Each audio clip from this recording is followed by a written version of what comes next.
Assalamualaikum warahmatullahi wabarakatuh. Harapnya semua dalam keadaan sihat di dalam bulan Ramadan.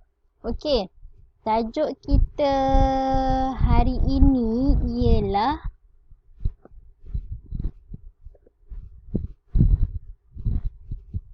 penjodoh bilangan. Okey, apa itu penjodoh bilangan? Okey, kita tengok maksudnya.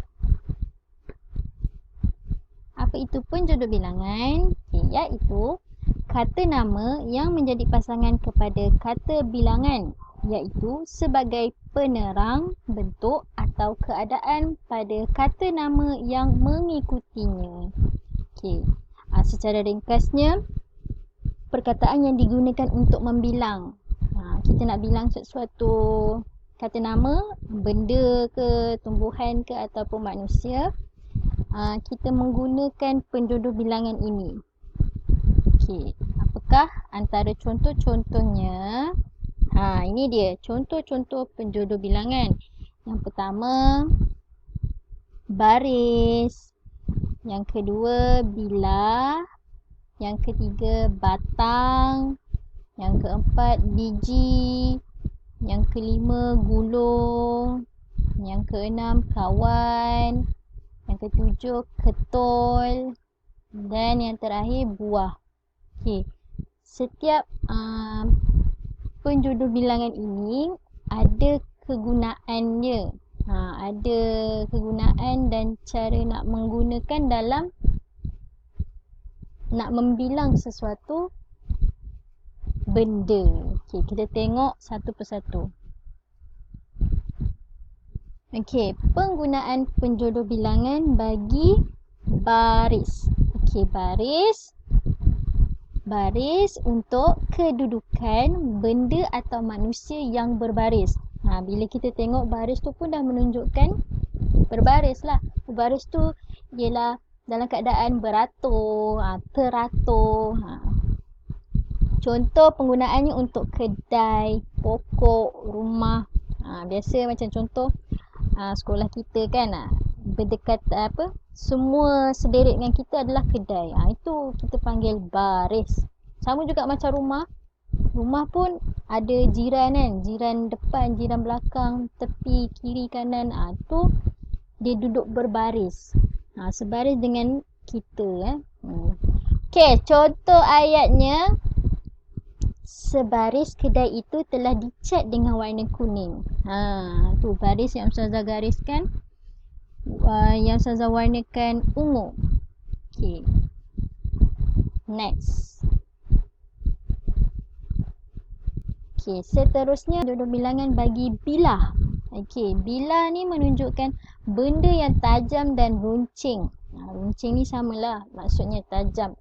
Okey, contoh untuk gunting, keris, kapak, parang, pisau, sabit, jarum.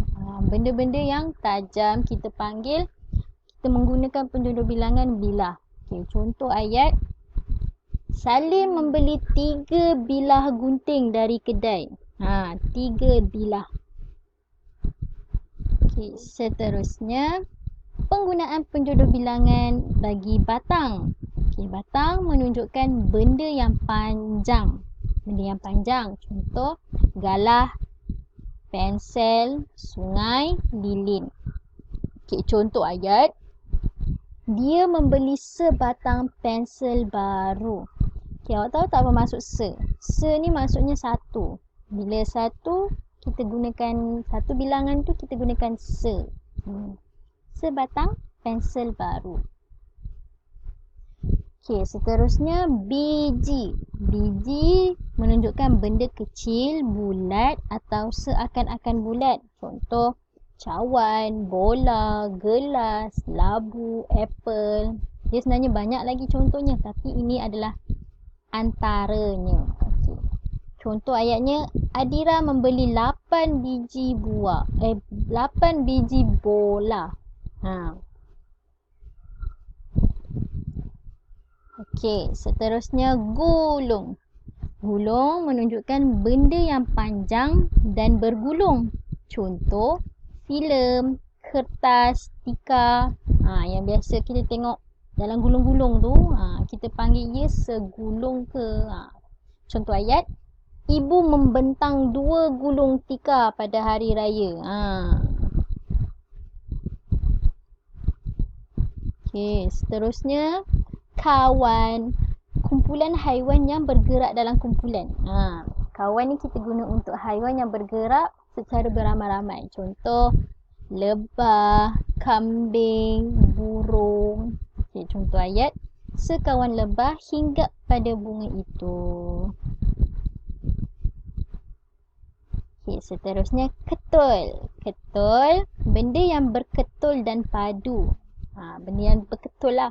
Contoh geng, tulang, ais ataupun batu.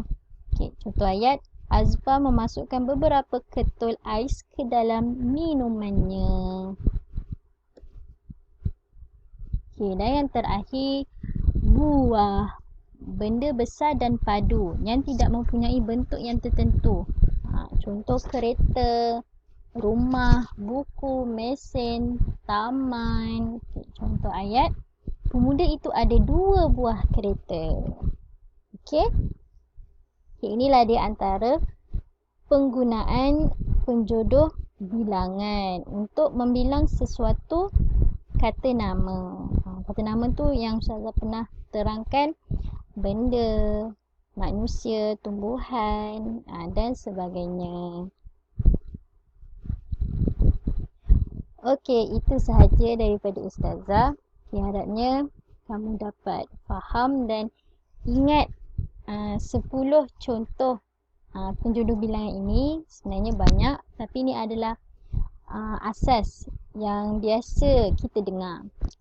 Okay, dan harapnya dapat menjawab dengan sebaiknya. Dan Ustazah akhiri dengan Assalamualaikum warahmatullahi wabarakatuh.